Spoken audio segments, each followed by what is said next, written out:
লিচুপুর গ্রামে বাস করত এক গরিব কৃষক। সে কৃষক হলেও সামনে যে কাজ পেত সেই কাজই করত।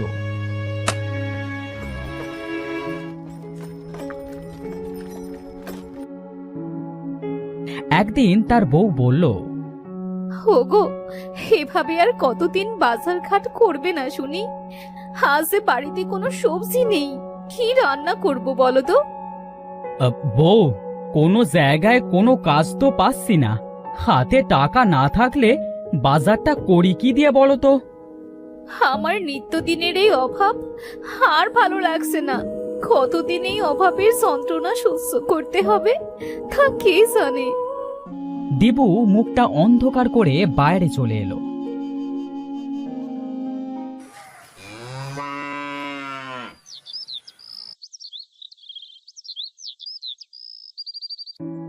সন্ধ্যায় যখন তারা ঘরে ছিল, অজয় নামের একটা লোক দিবুদের বাড়ি আসলো। দিবু, এই দিবু, আরে তোরা কেউ কি বাড়িতে নাই নাকি? আরে ভাই, তুমি হে হে এসে গরিবের বাড়িতে হাতির পা। তা কি মনে করে আসলে আমাদের বাড়ি? তোমার কাছে একটা দরকারে এলাম ভাই। তুমি তো জানো আমি নতুন ঘর করেছি, সেই ঘরে মাটি দিতে হবে। হ্যাঁ হ্যাঁ ভাই, আমি তোমার ঘরে মাটি এনে দেব। তা বলো, কোথা থেকে মাটি আনতে হবে? আরে দাঁড়াও দাঁড়াও, এত ব্যস্ত কেন? মাঠে আমার যে উত্তরের জমিটা আছে সেই জমি থেকে মাটি কাটতে হবে, বুঝলে? আচ্ছা ভাই, আমি তোমার জমি থেকে মাটি কেটে দেব, তুমি নিশ্চিন্তে বাড়ি যাও। ভাই, তোমাকে মাটি কেটে বাড়ি আনতে হবে না, ওখানে গাড়ি থাকবে। মাটি কেটে গাড়িতে উঠিয়ে দিতে হবে। কাল সকাল থেকে কাজ শুরু করো। হ্যাঁ, আচ্ছা ভাই, ঠিক আছে।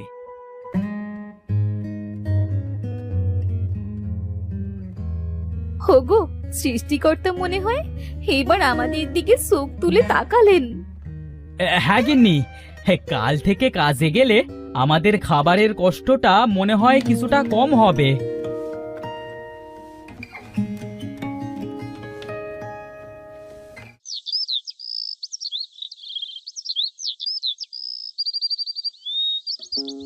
পরের দিন সকালে দিবু মাটি কাটবার কাজে মাঠে গেল।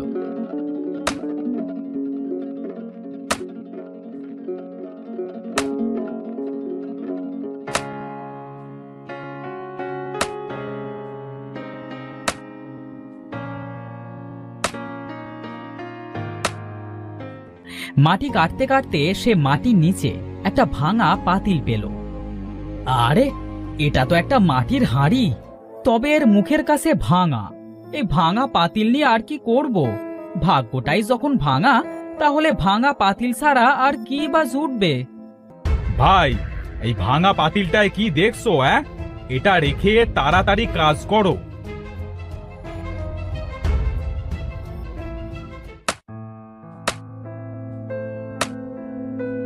দিবু মাটি কাটবার কাজ সেরে বিকেলে বাড়ি যাবার জন্য পা বাড়ালো। হঠাৎ তার পাশে রাখা হাঁড়িটার কথা মনে পড়ল। আরে, হাঁড়িটার কথা তো ভুলেই গিয়েছিলাম। হাঁড়িটা নিয়েই যাই, আমাদের তো একটা হাঁড়ি। এই ভাঙা হাঁড়িতে না হয় চাল টাল রাখবো।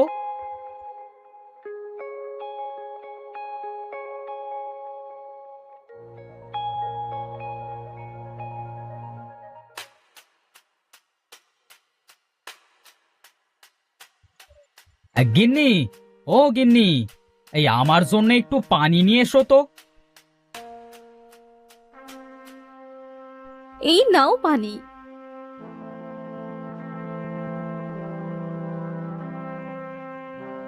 এই ভাঙা পাতিল আবার কোথা থেকে আনলে?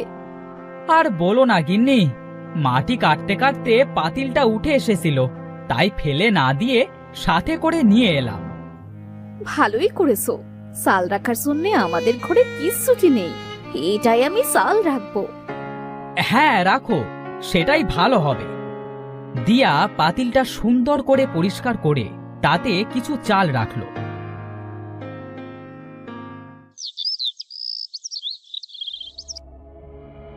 বাইরে কাজ গুছিয়ে সন্ধ্যার সময় দিয়া আর দিবু যখন ঘরে গেল, দেখলো পাতিল থেকে চাল নিচে পড়ে যাচ্ছে। গিন্নি, তুমি আজ এত চাল কোথায় পেলে? হাঁড়িতে ধরছে না বলে নিচে রেখেছো? দিয়া খাটের নিচে তাকিয়ে দেখলো চাল পাতিল থেকে নিচে যেন উতলে পড়ছে। আরে, আমি তো এই পাতিলে এখনো চাল রাখিনি, তাহলে এত চাল আসলো কোথা থেকে? গিন্নি, বলি কি, এই চালগুলা না কিছুতে রেখে দাও।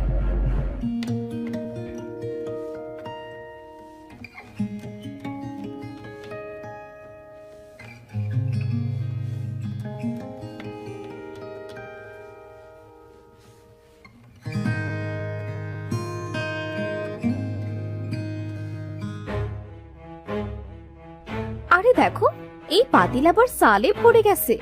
এইটা তো জাদুর পাতিল মনে হয়। আমার কিন্তু খুব খুশি লাগছে। গিন্নি, আমাদের কষ্টের দিন বুঝি এবার শেষ হবে। শোনো গিন্নি, এই পাতিলের কথা যেন ভুলেও কেউ টের না পায়। আরে না না, কেউ টের পাবে না। তুমি এক কাজ করো, এই পাতিলের ভেতরে কিছু টাকা রেখে দেখো তো, টাকা হয় নাকি। যেই ভাবা সেই কাজ। দিবু পাতিলের ভেতরে টাকার একটা নোট রাখতে সম্পূর্ণ পাতিলটা টাকায় ভরে গেল। আরে বাপরে, এটা তো ভারী অবাক করা কথা। এখানে তো যে জিনিস রাখা হচ্ছে তার দ্বিগুণ হয়ে যাচ্ছে। আমরা তো রাতারাতি বড়লোক হয়ে যাব। হোগো, এই টাকা দিয়ে কাল অনেক বাজার করে আনবে। কত দিন হয় আমরা ভালো মন্দ কোনো খাবার খাই না। এই আনবো গিন্নি, আনবো।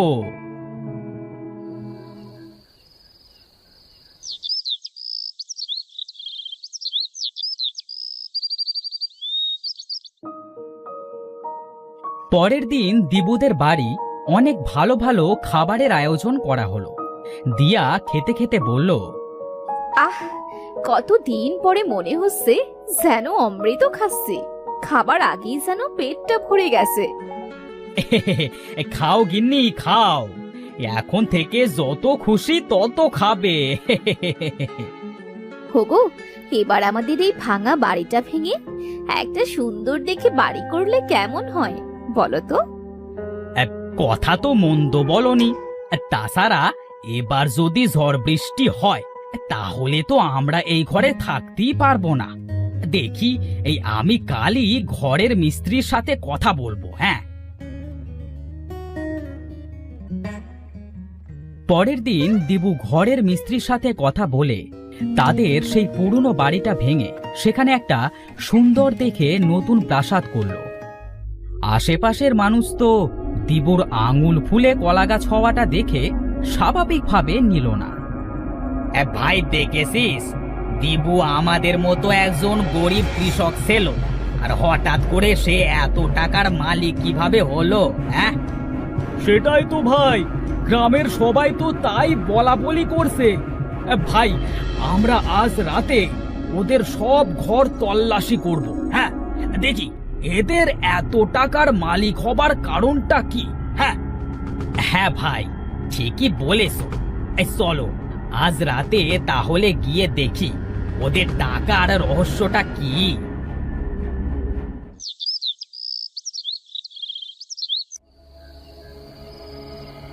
সেদিন রাতে দিবু ও তার বউ ঘুমিয়ে যাবার পরে তারা দুজন দিবুদের ঘরে ঢোকে।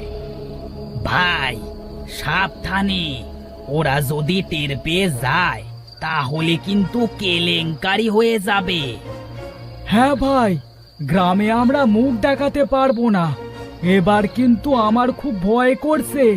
চল ভাই, বাড়ি ফিরে যাই। আরে না, দাঁড়া দেখি কি করা যায়।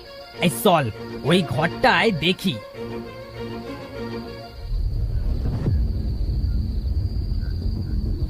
তারা ঘরের ভেতরে যেতেই তাজু টেবিলে চোট খেয়ে টেবিলে থাকা ফুলদানিটা পড়ে যায়। ঘরের ভেতরে প্রচন্ড শব্দ হওয়ায় দিবু ও তার বউ জেগে যায়।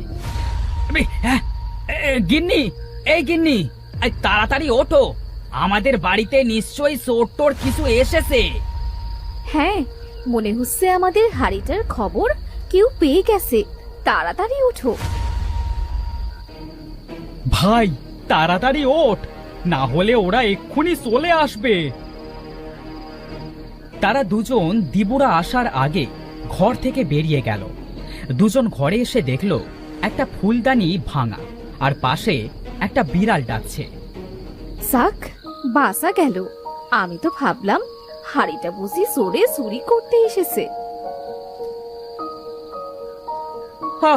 বাবা রে, আমায় তো এই বিড়ালটা ভয় পাই দিয়েছিল। আজ চলো, আজ এই রুমে ঘুমিয়ে পড়ি।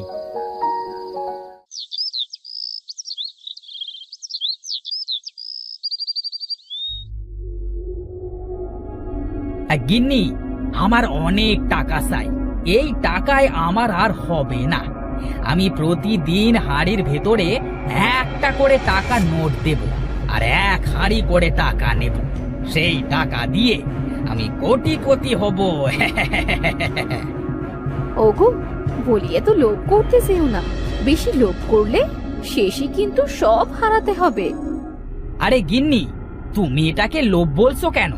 এই টাকা পয়সা যদি নাই পাই, তাহলে এই অকেজো পাতিল রেখে আর কি করব? ওটা ফেলে দিও।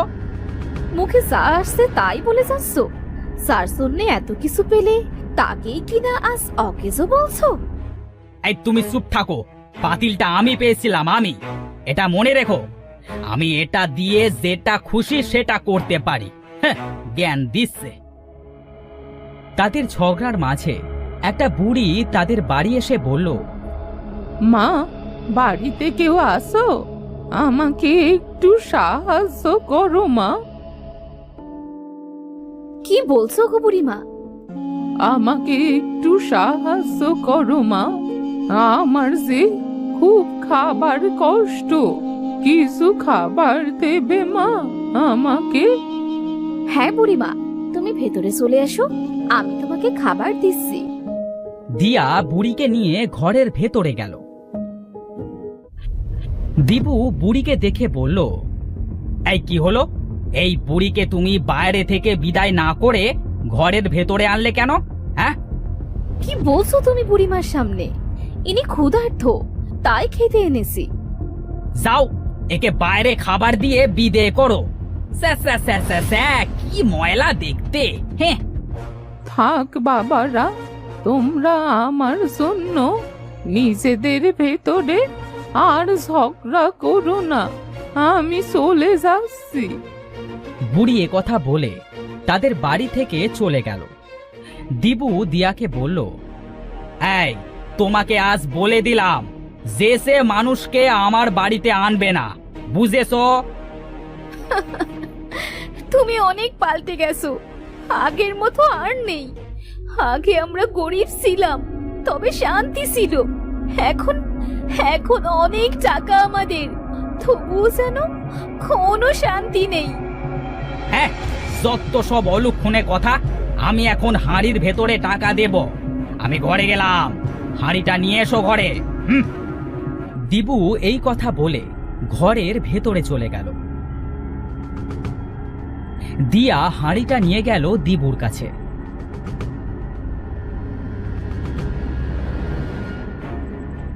এ কি, আমি হাঁড়ির ভেতরে টাকা দিলাম, তবে হাঁড়িটা আজ কেন টাকা দিল না? হ্যাঁ, তোকে আমি এই হাড়িটা দিয়েছিলাম কারণ তুই অনেক ভালো ছিলি, কিন্তু এখন তোর মনে অনেক অহংকার, তাই তোর থেকে আমি আবার সব কেড়ে নিলাম। না বুড়িমা, তুমি আমাকে ক্ষমা করে দাও। আমি আমার মনে আর কোনো দিনও অহংকার আনবো না। তোকে আমি অনেক দিয়েছিলাম, কিন্তু দিন দিন তোর চাহিদা এত বেড়ে গেল যে তা সীমার বাইরে চলে গেছে। তোর গরিবে মানাবে, টাকাতে নয়। এ কথা বলে বুড়িটা হাঁড়ি থেকে গায়েব হয়ে গেল। দিবুর ঘরটাও আগের মতোই ভাঙাচোরা হয়ে পড়ে রইল। হ্যাঁ, সৃষ্টিকর্তা আমাকে পরীক্ষা নিয়েছে, তবে সেই পরীক্ষায় আমি পাশ করতে পারি নাই। খুব ভালো হয়েছে, বুড়িমা তোমাকে ঠিক কথাই বলেছে, তোমাদের মতো মানুষদের টাকায় নয়, সেরা কাপড়েই মানায়। এ গিন্নি তুমি আমাকে ক্ষমা করে দাও, আমি আমার ভুল বুঝতে পেরেছি। তোমার ভুল নিয়ে তুমি থাকো, আমি তোমার মতো মোটা মাথা মানুষের সাথে আর সংসার করতে পারবো না। অনেক কষ্ট করেছি তোমার কাছে এসে। দিয়া এ কথা বলে দিবুর বাড়ি থেকে বেরিয়ে গেল। তুসুক সেদিকে যায়, আজ সেদিকেই চলে যাব, আর ফিরবো না এর কাছে। আমি সব হারিয়ে ফেললাম, আমার আর কিচ্ছু থাকলো না। আমার লোভে পাপ হলো, আর পাপে ধ্বংস হলো।